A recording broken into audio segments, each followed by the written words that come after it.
Assalamu alaikum and welcome back. I'm your host, Hannah Zubairi. Thank you for joining us on Muslim Network TV, America's only Muslim-focused network. You can always watch us 24/7 on Galaxy 19, Amazon Fire TV, Roku TV, and Apple TV. So on this episode of Justice for All Now, we are doing a series called Women in Justice. We've had in the past Samira Hussein, a Palestinian activist. We've had Jenny from Kentucky, who is a Cuban activist and has been talking about grassroots work being done in Kentucky. Our third activist today. Oh, and then we also featured Dilshad Ali, who is a disability activist based out of Virginia. Today, my guest is somebody that I have admired for a long time. When you're doing this work, particularly as a woman, often at times there's very few people that you can look up to who have been consistent and principled and are really have given their lives to this work. And my guest today is one of those people. This episode of Justice for All Now is called Women in Justice, featuring Medea Benjamin, Disruptor in Chief. Medea is the co-founder of the women-led peace group Code Pink, and is the co-founder of human rights group Global Exchange. She's been an advocate for social justice for more than 40 years. She's described as one of America's most committed and most effective fighters for human rights by New York Newsday, and one of the high-profile leaders of the peace movement by the Los Angeles Times. She was one of the 1,000 exemplary women from 140 countries nominated to receive the Nobel Peace Prize on behalf of millions of women who do the essential work of peace worldwide. She won the Martin Luther King Jr. Peace Prize in 2010 and is an author of 10 books. Some of those books are Drone Warfare, Killing by Remote Control, and Kingdom of the Unjust, Behind the U.S.-Saudi Connection. One of her most recent books is Inside Iran. This is a primer on the real history and politics of the Islamic Republic of Iran. I am delighted to have Medea on the show today, and thank you so much for being here. Nice to be with you, Hannah. Medea, I wanted to just have that conversation with you. As I was saying before, that a lot of times we don't get a chance to sit down over tea and just discuss life. And just I want to learn more about you. So tell me, where were you born? Where did you go to college? And how did you get started in this journey of social activism, social justice activism? I was born in New York State in Long Island to a very typical suburban family. My parents were not very political. If anything, I would say they were probably Republican, but they were Democratic when it came to more social issues. They never were involved in anything other than really elections and then business. And my mom was a housewife at those times that we called them a housewife. And my dad was worked in the building industry. And I went to a public schools all my life. And when I was in high school, it was during the Vietnam War. The distant memory for many of your viewers, probably most of them not even born at the time. But when I was in high school, that's when our friends, our boyfriends, our brothers were being drafted to go thousands of miles away to kill people that we had no idea why and had nothing against the people of Vietnam.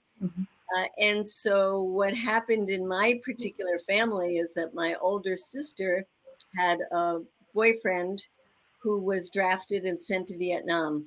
And when he first went, he didn't want to go to begin with. He was a very nice young man. He was on the football team. He was uh, very courteous.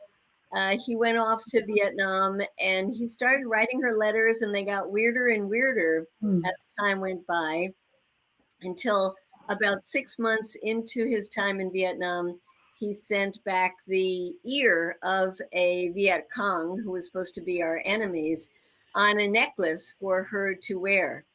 And it was so disgusting. I remember going into the bathroom and vomiting, and I became a peace activist. I decided Mm. I had to figure out why a nice young man had turned into a killer, why a nice young man thought it was appropriate to give his girlfriend a body part of another human being, and how it was that we were taught to hate people that we really should have nothing against. And I also learned that my government lies, lies, lies because of all the lies we were told about Vietnam and the Vietnamese people and all the racism that was used to justify killing them. And overnight, I decided that I was going to fight against that. So I became a, a leader of a peace group we created in my high school. And I learned peace songs and I learned to organize rallies. And I hooked up with people across the country who were involved with Students for a Democratic Society, SDS. Mhm. And there was the beginning of my journey to try to stop my government from convincing the American people that we should be at war with people for really no reason. SubhanAllah. I mean, that's just hearing that and that transformation, and your reaction to that. Like, a lot of people would not put that energy into becoming a peace activist. So when you did anything happen during your college years, or did you study, what did you study during university or college? Because that's a lot of sometimes people ask, like, how do we prep ourselves for this work? Do we need to go to university for that? So I'd love to hear more about your college and university years. When I became a peace activist, Hannah, I decided that the whole society was messed up. Mhm. And I didn't want to even go to college. My Mm. parents really pushed me to go. I went for one semester and I decided that this isn't right. The US is engaged in a war. My colleagues are dying. Um, and here I am sitting in a classroom. No, I don't think Mm. so. So I dropped out of school after one semester and I worked as an anti-war activist, and then I started to travel. I decided I want to see the world for myself, and I traveled throughout Europe and Africa, and I fell in love with the other societies, other cultures. I learned that the United States was one of many, many nations, and that other nations had beautiful things about them, Mhm. as well as my country, that we didn't have all the answers here, that there was so much we could learn from other countries. And I ended up wanting to go back to school because I wanted to give something to other countries that were much poorer than most Americans. And I decided to study first economics to understand how the world worked, and then to study public health and nutrition to be able to work overseas and make a contribution. So I went back to school. I studied at Columbia University. I got a master's degree from there in public health and a master's degree in economics from the New School for Social Research in New Mhm. York. And then I got a job working with the United Nations and went to Africa, where I spent a number of years working in very, very poor countries. And I decided then that I didn't want to contribute to being the great white savior coming from overseas, Mhm. that I wanted to participate in countries that were undergoing real transformations. And at that time, there were countries that were uh, under colonial rule Mhm. and were liberating themselves. And so I went to be part of those liberation movements, which Okay. was a beautiful time, Hannah, like being in Mozambique, in Angola, Guinea-Bissau, in what became Zimbabwe. I worked in refugee camps. I worked in malnutrition centers, Mm. and I supported those transformations to societies that were freeing themselves and also trying to lift people up Mm. from the bottom. And I had a fantastic experience in Africa. And there I actually met many Cubans who were working as what they called internationalists, doctors, nurses, providing healthcare to people who never had seen a doctor before. And I was so impressed by the Cubans that I met that I decided to go to Cuba myself, Mm. where I lived for 4 years Okay. and saw another example of a society that was trying to organize things differently. Differently. And Some this of is my trajectory.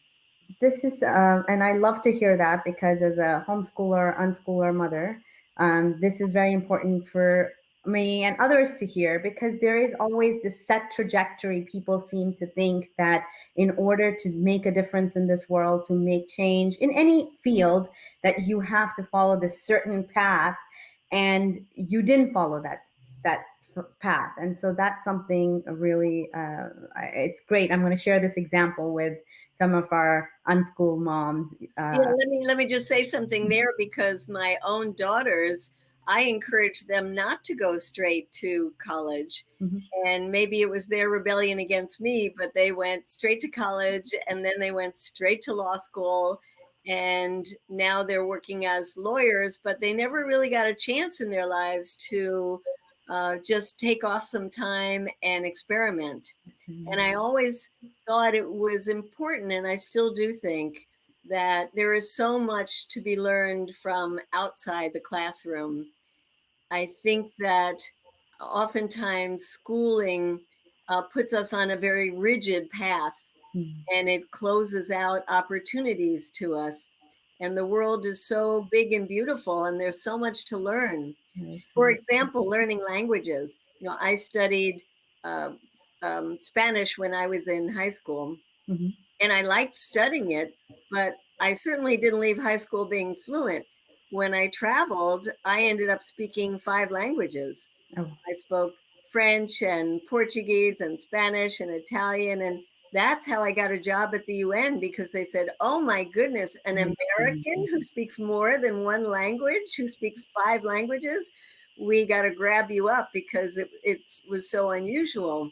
But I think as a homeschooling mom, that there are so many broad opportunities from learning It once we truly get is. out of the box. Truly, truly is. Now, I want to learn something from you. So these are two terms that we hear often, right? Militarism and neoliberalism, and they're often used by many, many people. But I don't think a lot of people really truly understand what those terms mean. So, what are your understanding of these terms? Well, first, let me say I hate the term neoliberalism. I Mhm. don't think it means anything to 99% of the people. What liberalism sounds like something good Mhm. to me, being more liberal, being more open in your views, and neoliberalism sounds even better, like it's a new kind of liberalism. So I think the term is terrible. I would much rather use more descriptive terms like privatization of the commons, of things like our education system that uh, some countries and institutions would try to privatize, or the healthcare system that I think should be a public human right Mhm. being put into the hands of private industry.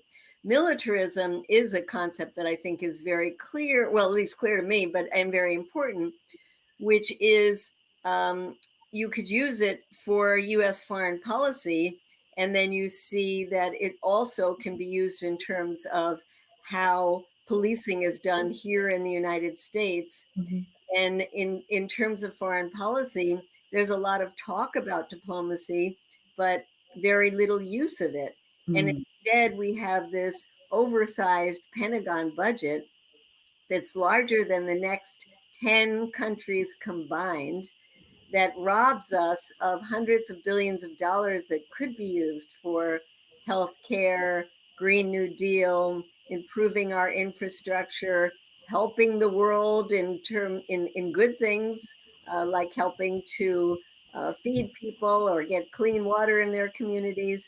And instead, it's going to build more high-tech weapons. A lot of that money just goes straight to the weapons industry, 5 big weapons industries. And it means that there's an incentive to get into war because these companies have inordinate amount of power and influence over our policies. They give money to politicians. They have people who go in what's called the revolving door from the weapons industries into government, back into the weapons industries. And so they keep us on this militaristic kind of treadmill instead of vastly reducing the Pentagon budget and stopping the US from using military means to try to deal with conflicts overseas that would be much better dealt with through diplomacy and nonviolent means. Sorry. You've been very open about your critiques of the US government, even whether it's presidential candidates like Pete Buttigieg. I can never pronounce his last name. Buttigieg.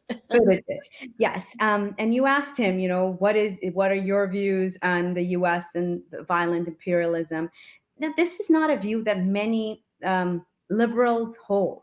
This is seen as very leftist, very far from the, even left of the left.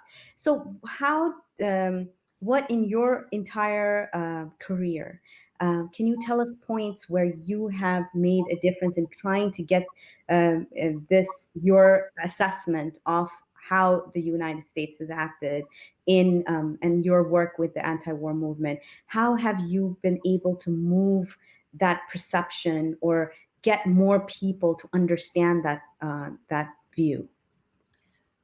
Well, let me say, Hannah, that it really is not a leftist view necessarily. Today, for example, we work a lot with people on the right, libertarians, people who don't want to see the US involved in military adventures overseas. And this opinion has now become so widespread that the majority of Democrats and Republicans agree that the wars in Iraq and Afghanistan were not worth fighting. Now, I was among the people who were in the vanguard of that. Barbara Lee was the only congressperson who voted against going to war after 9/11. But we were a group of peace activists who organized what became Democrats and Republicans. And those demonstrations got larger and larger. And we were fighting against both Democrats and Republicans in office who continued to wage those wars. So I would say that today, public opinion has caught up with the opinion that I and others held from the very beginning, which was these wars were a bad idea. And that today you see even people like Donald Trump trying to come across as a peace president because he knows that that is popular, not just among his base, but among the American people. So when you are an activist, you oftentimes have to take what is an unpopular position at the moment. Mm-hmm. And I was attacked. I've been attacked physically. I've had people boycotting my house. I've been um, sent death threats. I had to stop my mail because at one point there were threats of sending bombs in the mail. And that was because I opposed the war in Iraq. Mm. Now, the American people say that was a bad idea. We shouldn't have gotten into it. So many times you find yourself being marginalized, being threatened because you're taking a principled stand. But if it's the right stand, eventually the rest of the people and eventually the politicians themselves will catch up with you. Mm. So this is something that I wanted to, just for our audience to reiterate. Sometimes, and this is, we get that pushback a lot. A lot of this is positions, perhaps even I know that Justice for All has taken, are not very popular. They don't seem very popular, but sticking with those principles is so important. Now, I have, when we look at the anti-war movement in the United States, where is it at right now? What has yes, we have definitely seen a rise in people supporting the fact that no, we should not be going into wars overseas where we don't have, this. But the military budget has expanded. It's very hard to get through to the Senate and Congress, and a lot of the words that come out, even from the Democratic Party, especially from the Democratic Party, is very hawkish. So what are some of the things that you think in the coming years, especially as we're going into this election season, what should activists be asking of people who are running for Congress? Where, what should we be pushing against, and what would you like people to run with in the next year or so? Well, first you started out with that question asking where is Oh, the yeah. peace movement? And that's a big question because we used to have a very big one in terms of being able to mobilize people out on the streets. And now we're not able to do that. And it's interesting because, I started the conversation telling you about the draft, meaning that when I was growing up, young men were forced to go and fight overseas. And what General / President Eisenhower in the 1960s termed the military industrial, and at that time he even said congressional complex, understood is that if you have a draft, you're going to have an anti-war movement, and it's going to be an energetic one, and it's going to be led by young people. And so they changed the way we fight wars. And now you see people who are directly engaged in the military, way less than 1% of the population, that our wars are fought with high-tech weapons, drone warfare, where you're not even near the scene of where we're killing people, with special commandos, which are small, with proxy wars, where we pay other people to fight our wars.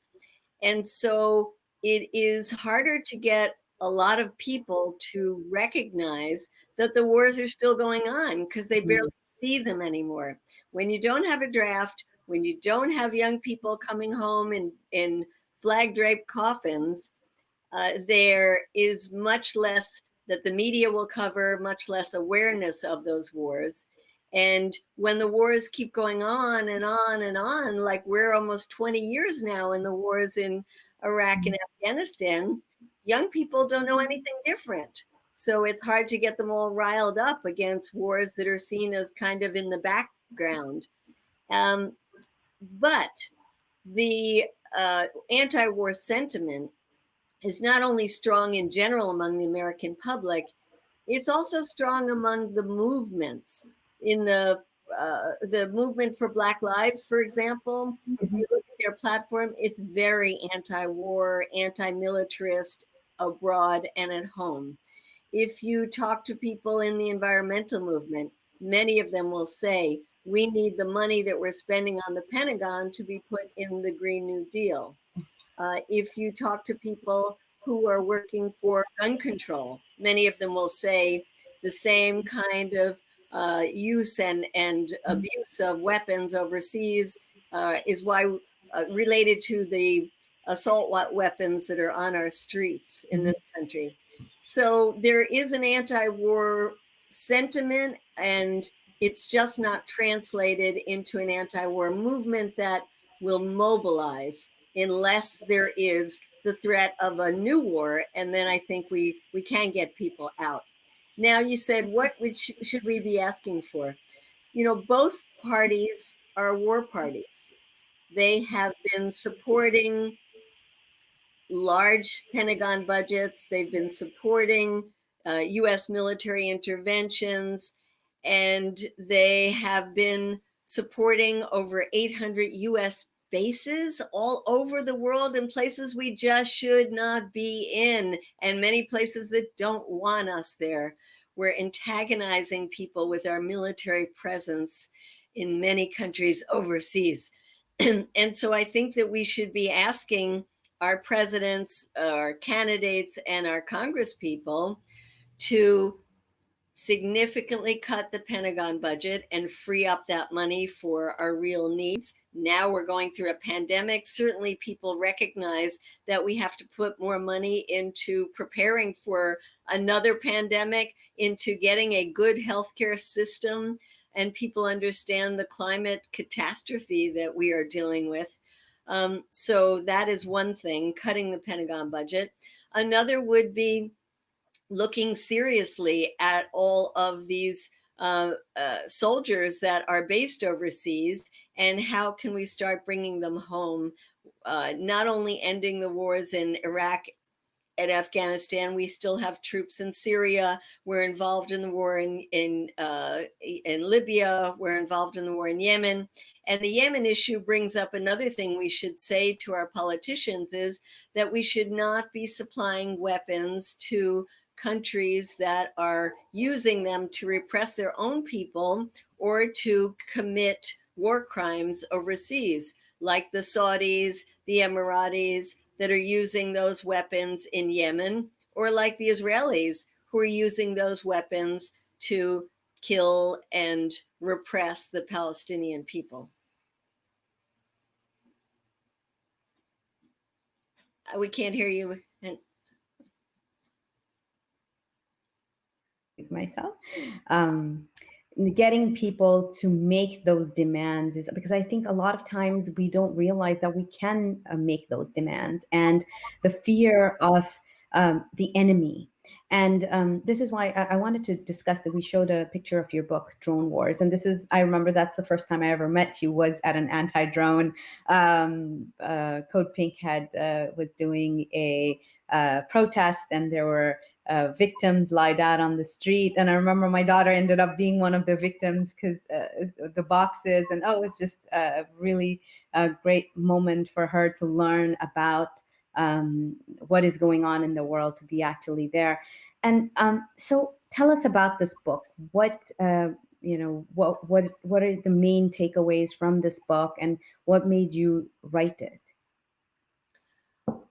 I saw the evolution of how we're waging war to be one of not sending soldiers overseas where they could get killed, to, as I mentioned, things like small commando raids, proxy wars. But then I also saw that we were developing this technology where you didn't even have to go to Yemen or Afghanistan to kill people. You could sit in an ergonomic chair in an air-conditioned room and be pressing buttons to kill people thousands of miles away.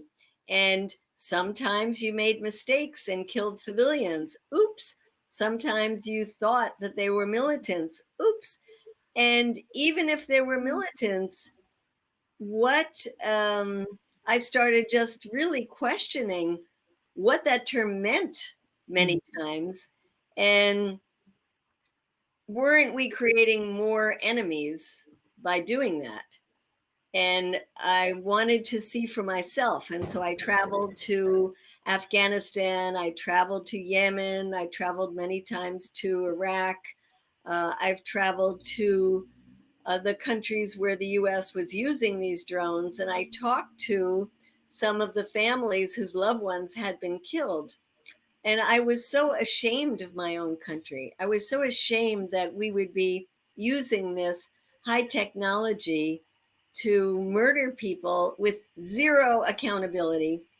And I started writing about it and ended up writing this book to try to educate people about how wrong it was and how we've got to take responsibility for our actions. And we made some progress during the Obama years. I actually had a chance to verbally confront President Obama himself when he Mhm. was giving a talk at a defense um, school. And I managed to get inside and say, I just got back from Yemen. I met the family of a young man who was killed by a US drone. And he was not a militant. He was innocent. What do you have to say to that family?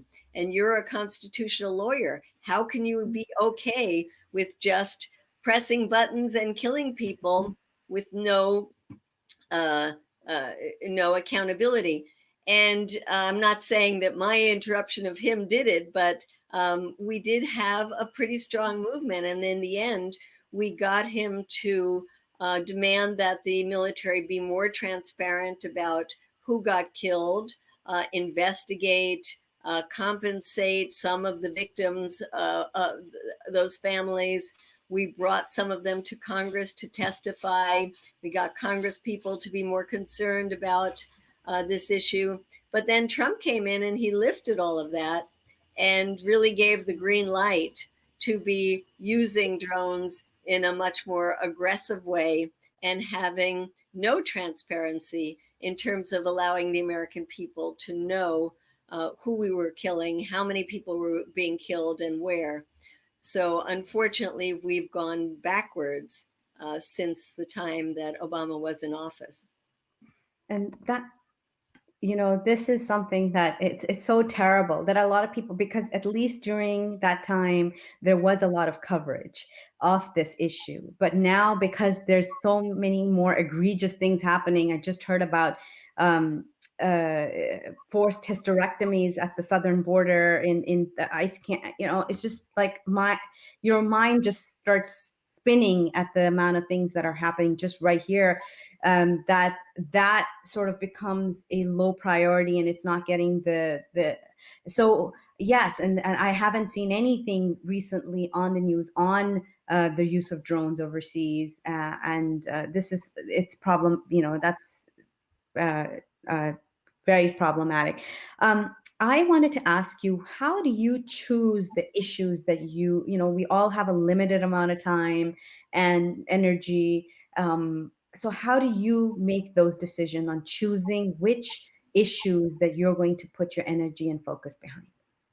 It's a great question, and it's always been a hard question for me because I want to do everything. I try to divide it up into the areas where I am more responsible for. So, my government's activities in the world. For example, the way that the US is trying to crush Iran by imposing economic sanctions that hurt the Iranian people, 80 million people Mhm. suffering by these dreadful sanctions. And so I feel it's my responsibility to push to lift those sanctions, for example. My responsibility to try to get to the US to stop selling weapons to Saudi Arabia. As a Jewish American, I also feel it's important to work on the issue of Israel. When Mhm. I was young, my parents sent me to live in a kibbutz, and they told me that Israel was this wonderful, democratic country surrounded by all these terrible Arabs. Mhm. And the more I learned about it, the more I learned how awful it was that the Israelis were dispossessing the Palestinian people. And so I feel a special obligation to work on that issue. But then I also have to work on some domestic issues because I live here in the United States, and I have a lot of responsibility there. And so I think I try to choose one or two issues here at home that I will focus on. And some of them are really local, like in the cities where I live, working on trying to get progressive is elected to office. and then trying to be a good white ally to the Black community during these terrible police shootings, trying to be involved around environmental issues because I care about the future of the Mhm. planet. So I'll put some time into those, but I'll put most of my focus into where is the US behaving the worst in the world and how could I help to try to change that. So it's number one, things that you fire your passion. Number two, things that you believe that you can be effective in that, with your. Do you look at that at all? Maybe not so much, because if I was going to look at where could I be effective, I wouldn't have chosen to spend so long fighting the military industrial Uh, complex. But as we were talking about this earlier, you have been, in the sense that the narrative, at least for many, has changed. It's the fact that when we call it U.S. imperialism, that's not something that a lot of times people like that would not even be invited into some of the rooms that now are being invited to speak and really share those ideas. So it would have been. And maybe we would have been at war with Iran had we not fought so hard to get the Iran nuclear deal. Maybe we would have been more involved in several other places where we fought to stop or limit U.S. engagement. We've also worked a lot on political prisoners, trying to get them home, and have been excited to have a number of successes on that front. But I just mean that you have to, if you're going to work on these issues of war and peace, they're big issues, and you don't see the wins WINS, very, very quickly. But they're still really important. And so, yes, where is my government most responsible for the most egregious problems? Where do I have some expertise? Where are there very few people working where my involvement could make a difference? And where is it that I feel, well, I guess where people are suffering without the attention being put on their issues. If you look at Yemen right now, it is just such a horrific situation, and yet so little coverage in the US press. And so I work very hard to get people to care more about Yemen, to release US funds that have been blocked going for humanitarian aid to Yemen, because I know it's the biggest humanitarian catastrophe in the world right now, and so little attention paid. So you have to balance where are the victims really suffering the most, and where can you shine a light on an One issue. question, like, this is something that has been I just saw this this morning on Twitter, where there are legitimate causes where the U.S. has intervened, or places where there were no weapons of mass destruction, and we went out and fought this, humongous war for years. But because of that history with the United States, legitimate causes such as the Uyghur genocide is now being downplayed, and we see a lot of genocide denial.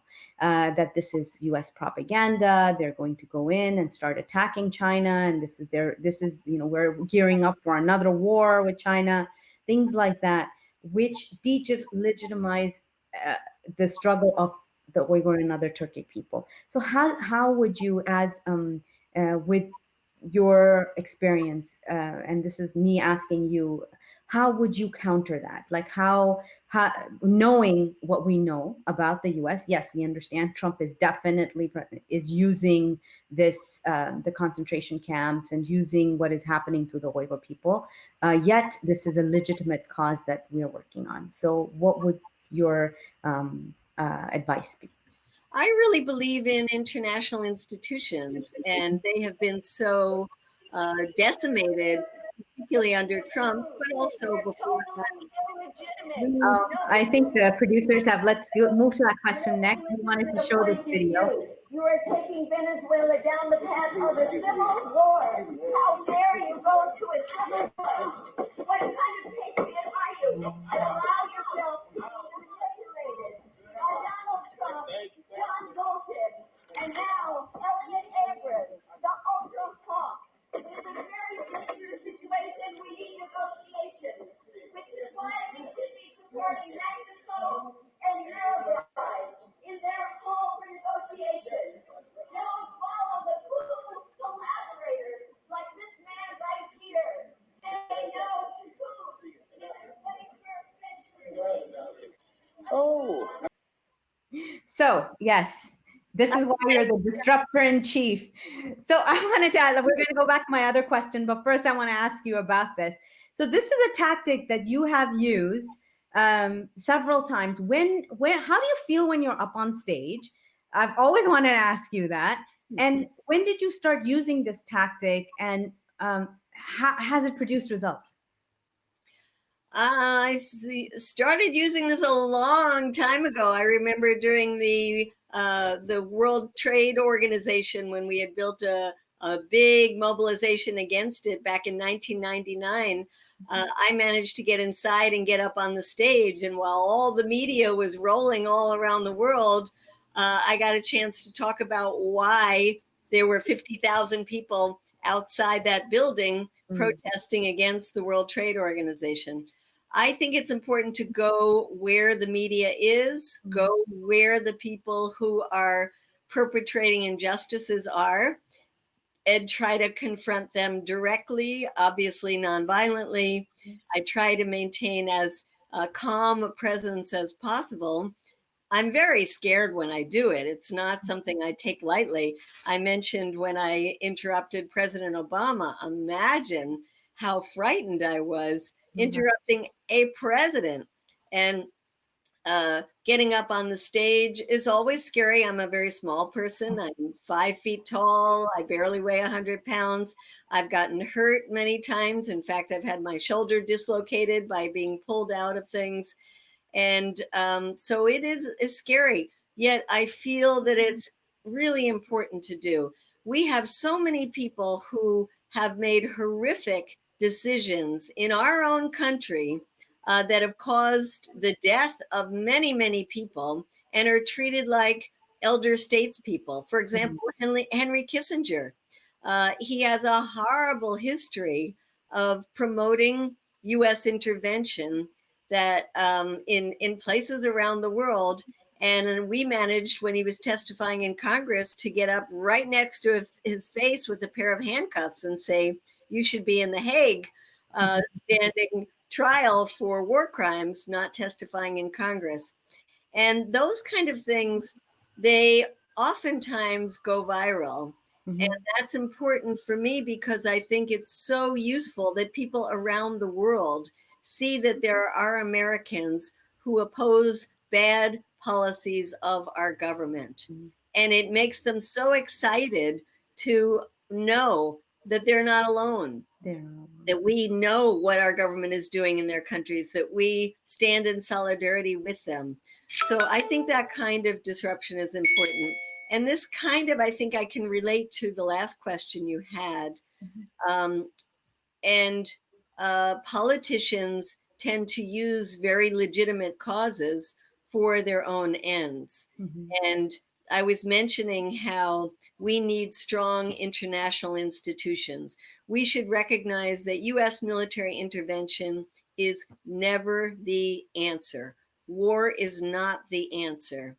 That we have to have a United Nations that has a strong and effective peacekeeping forces. We have to have an international court that can pass judgment not only on small, poor countries, but also on the big, powerful countries.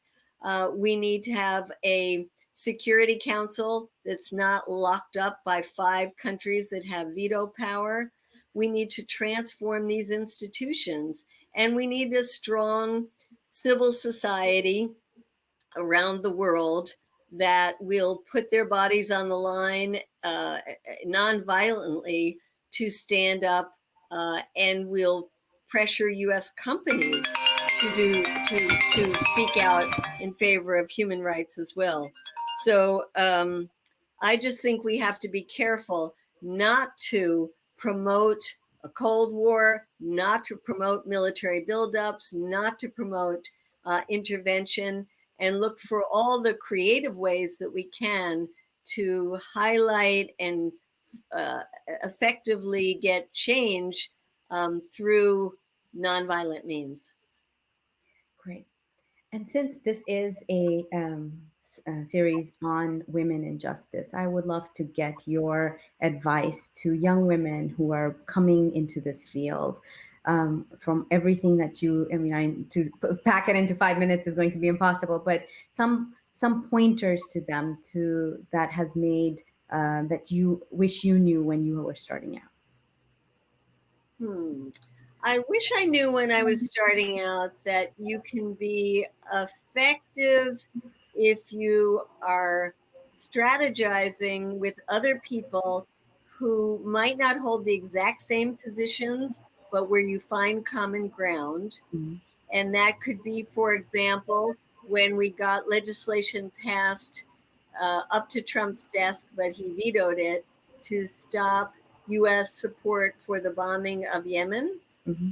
That we worked with libertarians, we worked with very conservative organizations to get some very conservative Republicans on board.